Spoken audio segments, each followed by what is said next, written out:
Good morning, students.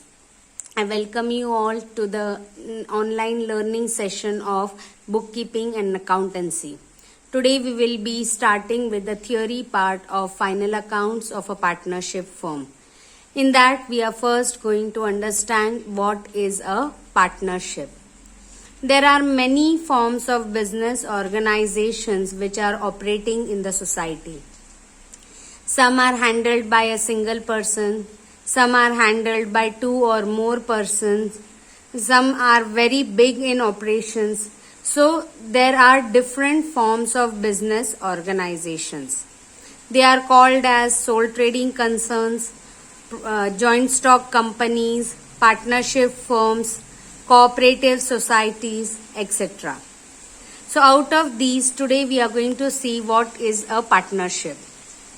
Partnership is a form of organization wherein two or more persons come together. They are having a common goal and interest, and they conduct the business, thereby sharing the profits and losses of the firm.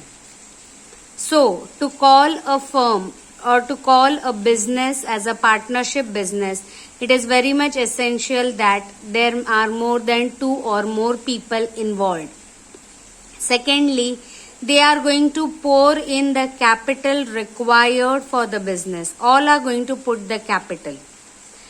Next is they are going to have a common interest and common goal, and all are going to share the profits and losses of the firm. This is the most important term of partnership. When all the people are sharing the profits and losses, it is called as a partnership business. Now, whenever a partnership business is formed, it has to be registered under the Indian Partnership Act 1932. Every partnership business is registered under the Indian Partnership Act 1932. For the registration of the partnership business, there requires an agreement between the partners.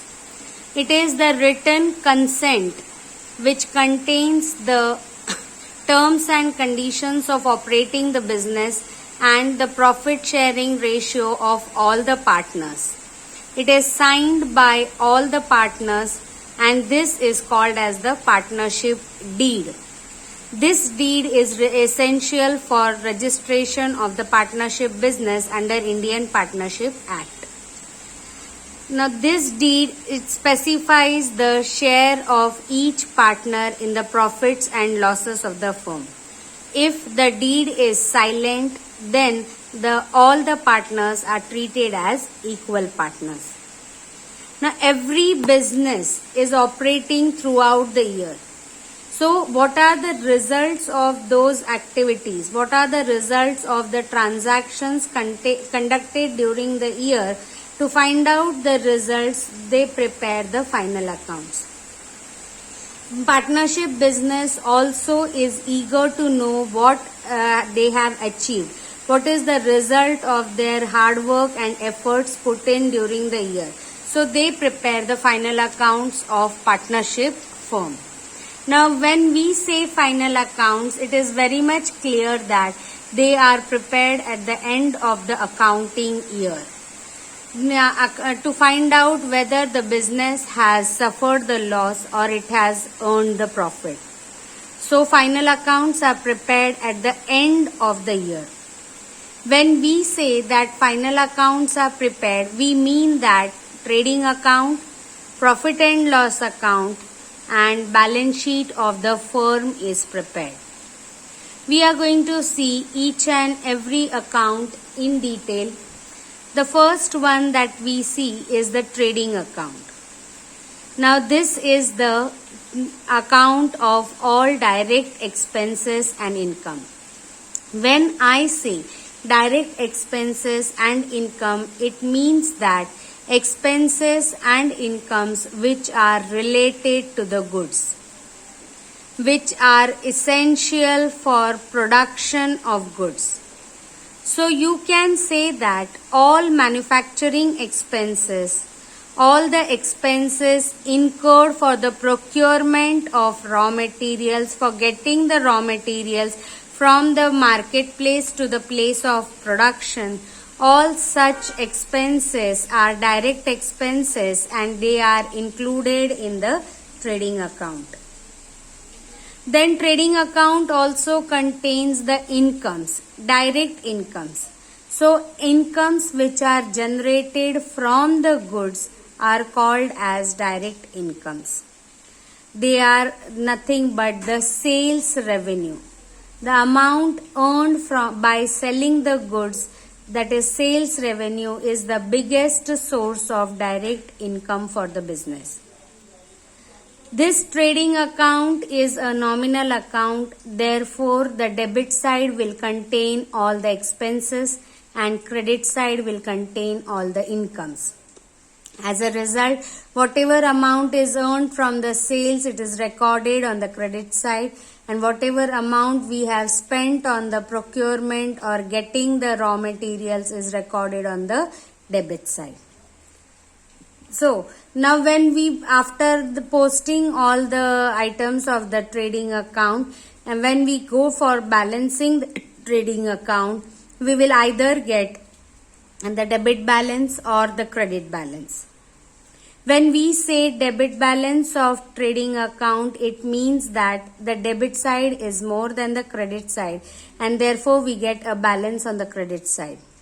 This debit balance is called as the gross loss, and credit balance means credit side more than the debit side. We get a balance on the debit side. This is called as the gross profit. Whether it is a gross profit or whether it is gross loss, it is transferred to the next account, that is profit and loss account. Now profit and loss account is the second account which is prepared in final accounts. This is the account of all indirect expenses and incomes. When I say indirect expenses and incomes, I mean that expenses and incomes which are related to the business other than goods. There are certain expenses like electricity, water supply, advertisement, selling and distribution expenses, stationery, postage. These are various expenses which are essential for the smooth functioning of the business. Without making these expenses, it is impossible or it is very difficult for us to imagine our business running. So, such expenses which are essential for the running of the business are called as indirect expenses. These indirect expenses includes bank charges, legal charges, office and administrative expenses, selling and distribution expenses, etc. Indirect incomes are those incomes which are earned by the business for other than the sales. That means if it has invested in shares, the dividend that is received is an indirect income. Commission received by the business is an indirect income. So there are different indirect incomes which are received by the business.